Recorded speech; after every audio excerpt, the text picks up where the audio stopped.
It was 3 days after Christmas, 1986, an exit that led nowhere. That's where police found the lifeless body of... Imagine putting your trust in someone sworn to protect you, only to discover that the very person you relied on is hiding a monstrous secret.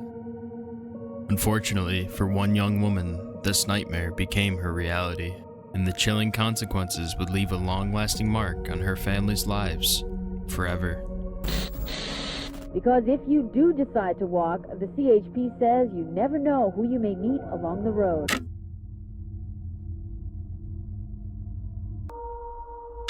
Cara Knott was a dedicated student at San Diego University, striving to become an elementary school teacher. She was known for her bright, compassionate nature.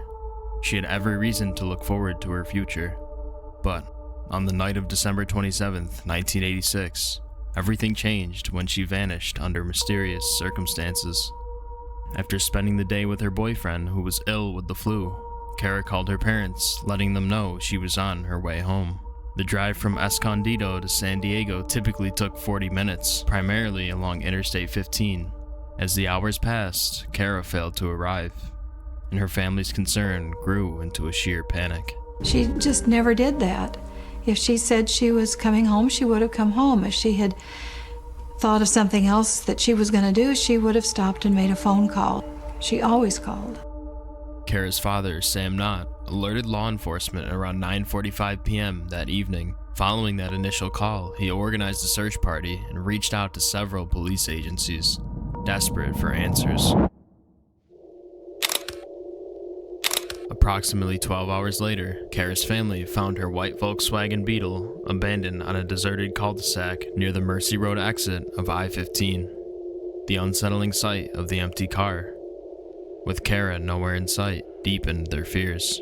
Just before dawn, after a grueling night filled with worry, authorities began a systematic search of the area. Tragically, it was during this search that investigators discovered Cara's body at the bottom of a 65-foot ravine, hidden beneath an old bridge. Days later, a local news station filmed a ride-along with a California Highway Patrol officer as he provided safety tips for stranded motorists on the very stretch of I-15 where Cara had disappeared.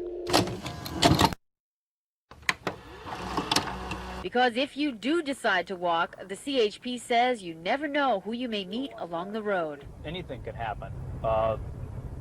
Being a female, you could be raped, robbed if you're a male, all the way to where you could be killed. Once you get in that other person's car, you're at their mercy. But after the segment aired, something shocking occurred. Dozens of women began calling the police with the disturbing counts of unsettling encounters along that same route. Each of these women recounted eerie experiences, being stopped late at night, often for minor infractions, where they would then be directed to secluded areas like the Mercy off-road ramp. Some reported being held for as long as 90 minutes, and were often questioned about personal matters that had nothing to do with their alleged traffic violations. Each incident occurred in the exact same area where Cara's lifeless body had been found.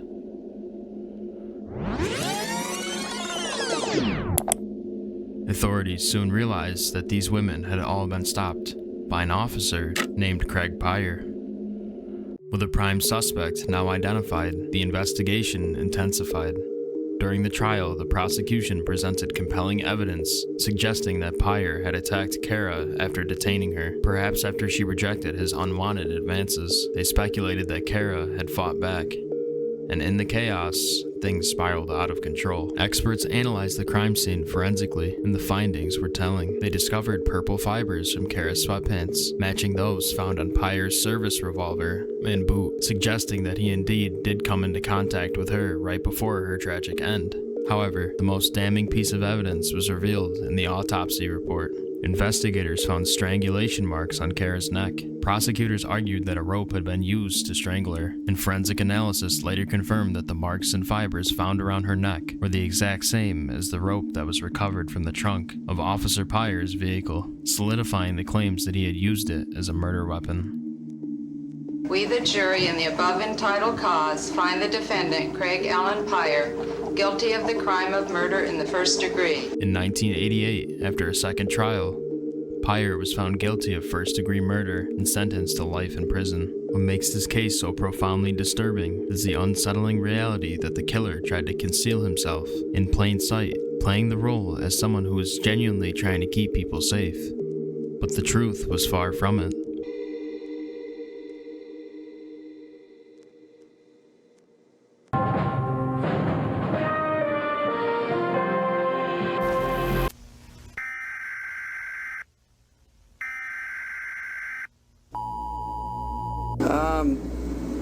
I was just reading a book.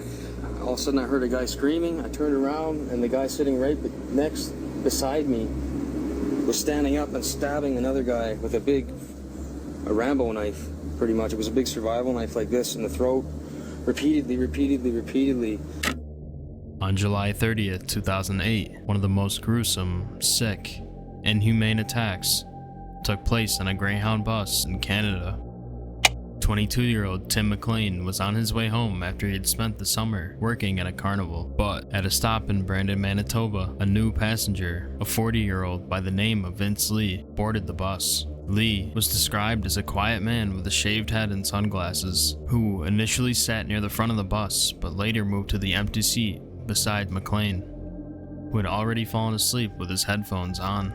Without warning, Lee did the unthinkable. He proceeded to pull out a large knife and began stabbing McLean repeatedly in the neck and chest. Panic quickly spread through the bus as passengers screamed and fled. The driver pulled over and, along with some passengers, attempted to intervene but was forced back when Lee swung his weapon at them violently. Me and a trucker that had stopped and the Greyhound driver ran up to the door to maybe see if the guy was still alive or we could help or something like that. And when we all got up, we seen that the guy was cutting off the guy's head. He was cutting off the guy's head there. And he saw us. He came back to the front of the bus, told the driver to shut the door. He pressed the button and the door shut, but it didn't shut in time. And the guy was able to get his knife out and take a swipe at us. So we backed off the door. And I ran around the backside of the bus driver took off, and then we both returned to the front to see what had happened, and he hadn't gotten off the bus.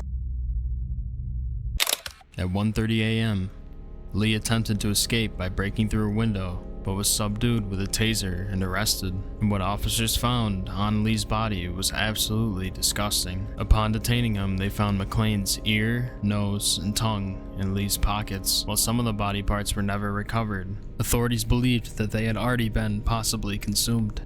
Lee was charged with second-degree murder, but a psychiatric evaluation quickly determined that he was suffering from untreated schizophrenia.